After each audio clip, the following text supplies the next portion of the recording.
Et on poursuit donc avec Maëlys Clausel qui va nous parler de ce voyage qu'elle a fait ce week-end à Londres pour assister à la manifestation pour la liberté d'expression qui était organisée par Tommy Robinson. Mais avant cela, chers auditeurs, c'est l'occasion de remercier ceux qui ont pu rendre ce voyage possible, ainsi que celui d'Alexandre de Galzin et Adèle Rosner.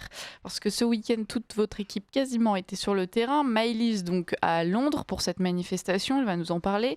Adèle Rosner était près d'Arras pour assister aux assises de la souveraineté organisées par Florian Philippot. Et puis Alexandre de Galzin assistait à la rentrée du Rassemblement national jusqu'à Bordeaux. Donc tout ça, ça fait des trains, ça fait des hôtels et tout ça. On a pu l'offrir à nos journalistes et donc vous l'offrir, chers auditeurs, tout ce contenu, grâce à Virginie notamment, qui nous a donné 50 €, Virginie de Lons-le-Saunier, qu'on remercie chaleureusement, Pascal, depuis Cambremer, qui nous envoyait 200 €, merci beaucoup Pascal, Marie-Yvonne, qui depuis Estissac nous envoyait 5 €, vous voyez, chers auditeurs, même les plus petits dons comptent, Charles nous a envoyé depuis Pontmain 15 €, on le remercie, et puis 50 € de Laurent, qui habite Le Quellard, dans le sud de la France. Franck, d'ailleurs, je pense qu'on peut rappeler aux auditeurs que si tous ces bienheureux, ces bienfaiteurs de la radio peuvent nous envoyer des sous, c'est parce qu'ils nous écoutent et que donc il n'y a pas que la bande FM, puisqu'ils nous écoutent des quatre coins de la France. Absolument, on peut écouter Radio Courtoisie partout en France et même partout dans le monde, sur YouTube pour les extraits par exemple, mais surtout sur le site internet rc.fr, où que vous soyez dans le monde, en mobile, en fixe ou partout autrement, ça fonctionne. rc.fr, c'est notre site internet, et pour faire un don et rejoindre la grande famille de ceux qui nous soutiennent, soutenir.rc.fr, je répète, soutenir.rc.fr. Et merci donc à tous ceux qui donnent, merci à tous ceux cités ce matin, on espère qu'ils nous écoutent, et en tout cas on va continuer le beau boulot qu'ils nous permettent de faire. Maëlys, donc, place à ce petit bilan de votre déplacement du week-end. Alors, on va commencer. Est-ce que vous pourriez peut-être rappeler aux auditeurs quel était l'objet de cette manifestation? Par qui est-ce qu'elle était organisée? Eh bien, effectivement, elle était organisée donc par Tommy Robinson, donc cet activiste britannique qui est allègrement connu en Europe et même dans le monde entier. Il tenait donc à défendre cette liberté qu'il défend donc depuis énormément d'années, la liberté en général, mais spécifiquement la liberté d'expression, notamment sur la question migratoire. Enfin, vous le verrez certainement dans notre reportage, chers auditeurs, qui sortira dans quelques jours.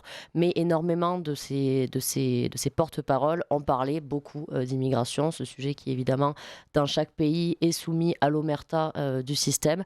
Donc Tommy Robinson, c'est une cause qui lui est extrêmement chère, et c'est la raison pour laquelle il a réuni toutes ces personnes, déjà tout ce peuple, mais également toutes ces personnes qui sont venues discuter, qui sont venues s'exprimer au micro de cette mobilisation, puisque c'est un thème, je crois, qui est assez cher à toutes ces personnes. Oui, un thème qui dépasse les frontières du Royaume-Uni. Tout à fait. On va revenir là-dessus. C'est vrai que vous le disiez, on a entendu des slogans, on a entendu des discours qui, effectivement, avaient un certain souci des thématiques comme l'immigration ou le racisme anti-blanc. J'imagine que c'est quelque chose que vous avez pu sentir également en vous mêlant à la foule. C'est vrai que le thème, c'était la liberté d'expression, et on voit que derrière ça, il y a un ras-le-bol général sur ces thèmes-là aussi. Exactement. D'ailleurs, il y avait plusieurs slogans qui sont assez connus dans l'Europe entière. C'était Send them back, donc renvoyez-les chez eux, et également Stop the boats, donc qui symbolise donc l'arrêt des bateaux et donc la protection des frontières, manifestement. Donc oui, il y avait une énorme colère du peuple qui, forcément, en plus en Angleterre, c'est un cas assez éthique de tout ça, avec les grooming gangs, etc. Enfin, il se passait énormément de choses là-bas, malheureusement. Puis également dans tous ces pays européens. Donc oui, il y avait un énorme ras-le-bol général. On voyait que les gens étaient très en colère, tout simplement. Enfin, ils étaient là pour dire qu'ils en avaient marre et qu'il était temps, finalement.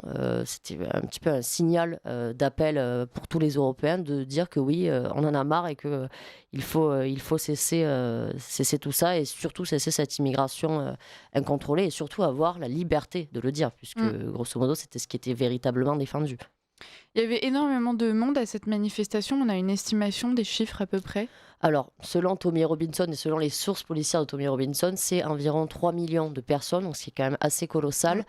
Moi, pour l'avoir vu en vrai, ça me paraît quand même énorme.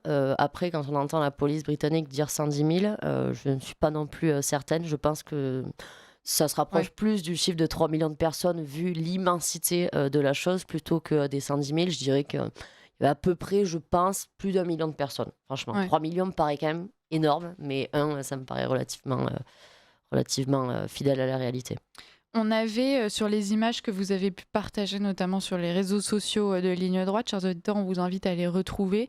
On avait effectivement ces marées humaines qui étaient marquées par la présence particulièrement importante de drapeaux. Oui, il y en avait énormément. Il y avait franchement tous les drapeaux de l'Europe. Évidemment, une énorme majorité de drapeaux britanniques, voilà, des drapeaux anglais forcément, on voudra puisqu'on pas. était chez eux, exactement. Des drapeaux gallois, des drapeaux écossais, des drapeaux irlandais. Enfin voilà, il y avait vraiment tout type de drapeaux et tout type de drapeaux était bienvenu, à part quelques-uns, notamment celui de la Palestine qui a été déchiré en pleine manifestation, également celui des frères musulmans. Bon voilà, on va plutôt, je pense que ces drapeaux Dont n'avaient pas certains leur adeptes, place. en fait, ont l'habitude justement de déchirer ou brûler des drapeaux, donc que ce soit anglais, mais français. Et c'est vrai on voit cette volonté de se réapproprier le drapeau. Exactement. Puis aussi, il y a eu, je crois, cette forte mobilisation de drapeaux, notamment grâce au mouvement Raise the Flag, qui, pour le coup, d'ailleurs, a même été repris en France, mais au Royaume-Uni, ça fait quand même plusieurs mois qu'on voyait ces mobilisations, bon, qui étaient évidemment d'une ampleur peut-être amoindrie par rapport à cette quantité de personnes donc ce samedi, mais il y avait quand même cet antécédent, entre guillemets, et cette pression populaire qui voulait se réapproprier finalement sa terre, et qui peut dire que le seul drapeau légitime à être ici, c'est le drapeau britannique. C'est vrai qu'on avait vu de très grosses manifestations, même en France, au moment de la manif pour tous, au moment des Gilets jaunes. Mais alors, à l'échelle de ma petite vie, je crois que c'est la première fois que j'assiste de loin à une manifestation d'une telle ampleur, avec un thème justement qui était aussi tabou pendant des années, à savoir donc la liberté d'expression, mais derrière surtout l'identité et donc dénoncer le racisme anti-blanc et autres.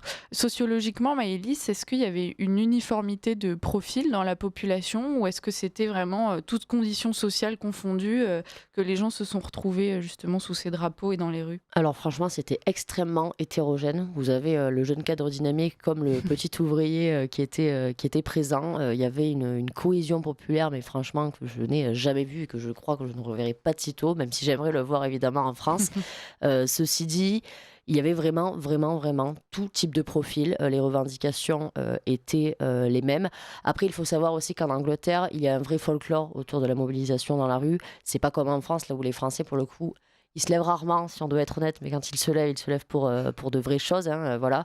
Les Anglais, pour le coup, il y avait tout un folklore parce qu'il n'y avait pas que des revendications politiques. Il y avait aussi beaucoup de personnes qui étaient présentes, plutôt pour boire des coups entre copains, etc. Et vraiment pour chanter des chants patriotiques également. Qui adhèrent au moins à l'esprit. Exactement, en tout cas, voilà. Après, je ne pense pas qu'il y avait peut-être toutes ces personnes qui étaient exactement calées sur le discours de Tommy Robinson. Évidemment, même s'il y en avait quand même une énorme majorité, ça s'entendait dans ce qu'il disait. D'ailleurs, ils ont réclamé à outrance le départ du Premier ministre britannique, donc ça voulait dire quand même ce que ça voulait dire.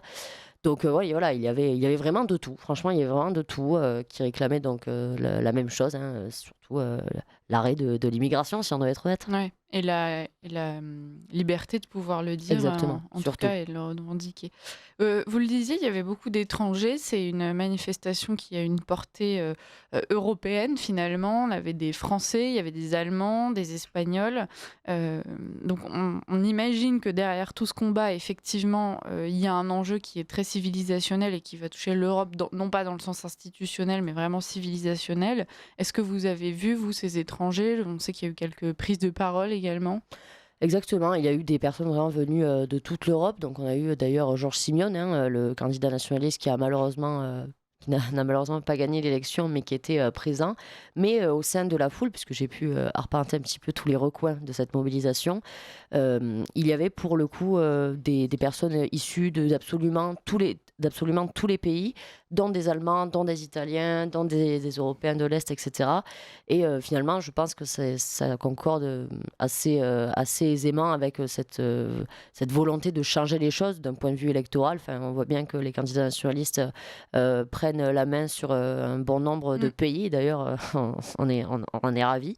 Donc voilà, je pense qu'il y avait vraiment quelque chose de commun. Le peuple européen se sent, entre guillemets, touché en plein cœur, il se sent bafoué, il ne se sent plus chez lui, il a décidé de reprendre en main son destin. Et quand on a l'habitude d'écouter des mauvaises nouvelles, franchement, quand on voit tout ça, on se dit qu'il y a quand même un peu d'espoir. On va écouter Georges Simeone qui s'exprimait durant cette manifestation. Maëlys, vous allez pratiquer un exercice particulièrement ambitieux puisque vous allez traduire en direct. Donc, ce qu'expliquait Georges Simeone, c'était ce week-end, chers auditeurs. Together with Elon Musk, that managed to bring. Alors, avec Elon Musk, ils ont ramené la liberté d'expression, donc ça sous-entend Donald Trump. You are a great nation. Vous êtes une grande nation. Vous devez vous lever pour votre survie, le futur de vos enfants.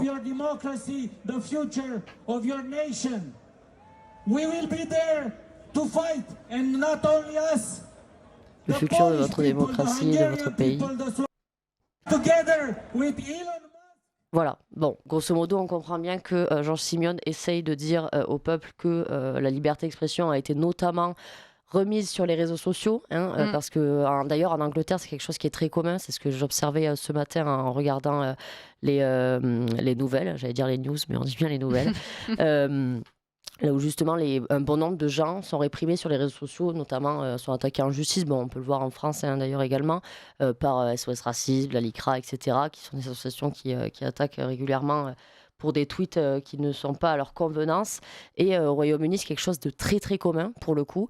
Et justement, ça répond bien à cette problématique qui est que finalement, Donald Trump et Elon Musk ont permis la libération de la parole patriote sur les réseaux sociaux, dont le réseau social X notamment. On voit aussi en Angleterre, il y a des images qui avaient été très marquantes il y a quelques mois quand il y avait eu des soulèvements dans la rue après cette affaire des grooming gangs. Oui. On voit qu'il peut y avoir une répression policière particulièrement dure vis-à-vis des Anglais. Comment est-ce que ça s'est passé sur place? Les rapports avec la police, on imagine que tout était encadré, mais voilà, est-ce que c'était une ambiance gilet jaune explosive? Est-ce que c'était pacifique? C'était extrêmement pacifique. Franchement, déjà, il y a eu, comme Alexandre l'a très bien souligné, il n'y a eu strictement aucun débordement. C'est vraiment bizarre, on se demande bien pourquoi. Il n'y avait aucun débordement et donc il n'y a pas eu d'affrontement avec la police, en tout cas avec le cortège de Tommy Robinson. Par ailleurs, il y a eu une contre-manifestation antifasciste qui était ridicule à côté de la quantité de personnes pour Tommy Robinson. Mais il y a eu quand même une petite mobilisation, un semblant en tout cas de contre-manifestation. Et bizarrement, là où ça a débordé, c'était de leur côté. C'est quand même vachement bizarre et c'était quand même allègrement moins nombreux. Mais donc voilà, les seules répressions policières qu'il y a eu, peut-être, c'était de leur côté parce qu'ils voulaient attaquer le cortège. Mais du côté des patriotes, si j'ose dire, il y avait d'ailleurs une certaine sympathie finalement entre les manifestants et la police. Enfin, j'ai pu même discuter avec des policiers. Ils étaient d'ailleurs plutôt heureux puisque certains chantaient même les slogans, etc. Donc on imagine qu'eux aussi sont touchés par tout ce que défend Tommy et ses manifestants. Donc non, franchement, il y avait plutôt des bons rapports. C'était assez agréable à regarder. Vous diriez que c'est encourageant pour la suite des combats patriotes en Europe, puisque on en discutera tout à l'heure avec Thierry Mariani aussi, chers auditeurs, mais voilà, vous ressortez de là avec un regard assez optimiste pour la suite, Maëlys? Exactement, un regard assez optimiste. J'espère vraiment qu'un jour ça arrivera en France, qu'on suivra le mouvement, qu'on suivra la tendance, puisque mine de rien, ça permet vraiment finalement de se réapproprier son chez-soi d'une certaine manière, en disant que oui, nous aussi on a le droit de mettre nos drapeaux et surtout de vivre chez nous comme on l'a toujours été. Donc oui, effectivement, je ressors extrêmement optimiste de tout ça. Après, je sais bien que malheureusement, c'est pas le genre de choses qu'on verra peut-être demain en France pour des raisons qui sont diverses. Il faudrait un petit peu plus développer. Mais globalement, j'en ressors quand même Déjà, assez ça optimiste. existe. Oui, voilà. J'espère que ça arrivera. On invite les auditeurs à retrouver toutes ces images sur nos réseaux sociaux, notamment une magnifique photo avec cette croix en haut d'une statue et tous les drapeaux en anglais. Enfin, il y avait aussi des grosses revendications religieuses. Tout à fait. Merci beaucoup Maëlys Clausel d'avoir été sur place ce week-end et merci pour ce bilan ce matin. Avec plaisir. En route pour de nouvelles aventures. Et encore merci à vous, chers auditeurs, qui avez permis ce reportage.